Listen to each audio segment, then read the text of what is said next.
Today is a day to draw attention to the gender pay gap. Yeah, in the U.S. on average, women make about 80 cents for every dollar a man earns. Hard to wrap your mind around. I know. Yeah, according to equal pay advocates, the day is observed today, as we just said, because on average, that's how far into this year women would have to work to continue to work to earn the same amount their male counterparts made in the previous year. It's crazy when you actually put it out there like that. Yeah, and it's on Tuesday because women will have to work that far into next week to earn what the average man made in the previous year.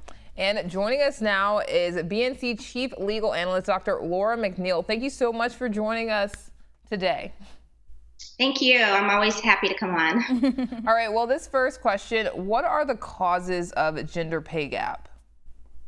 You know, most of the causes are the fact that employers do not perceive us, amazing women, as being as knowledgeable, trained, having the same capabilities to do a job as a male counterpart. It's really sad because obviously we know that we do things very well, sometimes often better than males, but it's really just that perception of, you know what, Laura or Ariana, she's a strong candidate, but, you know, I think that Gary can probably do the job better, or James or Kevin. And so it's really just this perception that women are not on par with men. Now, how does unequal pay impact women? Oh, my goodness. A lot of people think, oh, I just get a smaller paycheck. But unfortunately, it's much more than that when you think about the ripple effect that it causes. So if I'm getting paid less than my male counterpart, that impacts my retirement, my 401k or my 403b, because oftentimes employers will match whatever amount you put into your retirement. Well, I'm putting in less likely since I have a smaller payment amount, meaning an amount that I'm being paid. Another way is your tax refund. I'm getting back less, hopefully, if I don't know, right, than my male counterparts. And then lastly, Social Security benefits, okay? That's based on your income, the amount that you're paid back once you reach that retirement age. And so it really causes a ripple effect that impacts the quality of lifestyles, you know, that we as women have, especially if we are single moms or single parent households.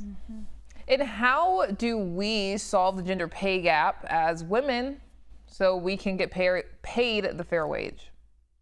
You know, we have to stick together. Part of the issue is private employers are not currently required to disclose their pay scales for individuals. Public employers are. So for instance, if you work for a public institution such as Florida State University or a government job, all those pay grades or different pay scales for different positions are public. So you can look prior to negotiating for a job or considering a promotion to see where the salary is. So since those private companies are not required to, we have to stick together. I can't tell you how many times I have been up for a promotion and I've had another sister come to me and say, girl, look, they're paying so-and-so, they're paying him this much. So, you know, to at least give me a base in terms of where to start with the negotiations. So I think we have to be more transparent amongst each other, as well as, you know, ask the right questions. Just keep asking questions, keep your eyes and ears open, and, you know, hopefully you'll find out where you should be within that pay scale. Is there anything that we can do if we think we're being paid less than our male counterpart? Yes, absolutely. File a lawsuit. I'm really big on enforcing Title VII, which prohibits gender discrimination, Title VII of the Civil Rights Act. And so essentially what you would need to do is contact your EEOC, which is the Equal Employment Opportunity Commission. Super easy to find your local agency. You just Google that name. They have an online form that you can fill out stating your claim, and then they'll get in contact with you. And what's beautiful about the EEOC is it's free, so it doesn't cost you anything. And they will either choose to take on your case or give you what is called a right to sue letter. And you can take that letter to any attorney, and what that tells the attorney is, okay, the EEOC has done an investigation, and Laura has a legitimate case, a strong case, and they're much more likely to take your case on a pro bono basis, meaning the attorney gets paid after you get a judgment from the court. Yeah, I also think it's important for we to take action and kind of close this gender pay wage gap, because in society things are changing. You know, women are breadwinners now rather than the male, like it's been in the past. And I'm glad you said that because of these traditional roles being changed, as you were highlighting, that impacts how well we can provide for our family, what type of opportunities we can provide for our children. And so, the stakes are even higher because of these non-traditional roles a lot of women are finding themselves in these days. So very good point, and I'm glad you highlighted that. And what would you tell those women who are afraid to even talk about this? Because, there's such a stigma over it and just kind of like a taboo that you're not allowed to just, voice what you feel like you are worth.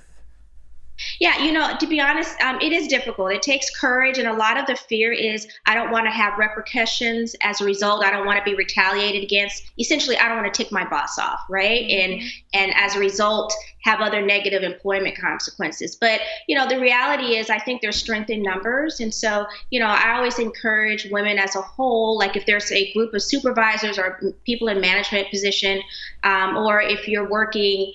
Even if you're working at Publix, the local grocery store, all the cashiers, the women cashiers need to get together and say, we want to sit down and meet with our management. We have concerns that we're not making as much as our male employers, and go from there. But there is power in numbers. If you're not in a position where you might be the only female partner at a law firm, really, I just encourage all those amazing women out there to dig deep, and to just find the inner strength. You can do this. And there are laws to protect you. If your employer retaliates against you because you asked about your pay or had concerns about your pay, there are laws within Title VII, retaliatory laws, anti-retaliatory laws that will protect you and your job. And again, if the employer is retaliating against you, contact your EEOC. If you have any employment issues, always contact the EEOC. They're your safeguard. All right. Dr. McNeal always joining us. Giving us that information that we need. Exactly. Free legal advice. So I hope you wrote that down. Women. Exactly. All right. Thank you so much. We'll be right back on Being a Woman. Stay with us.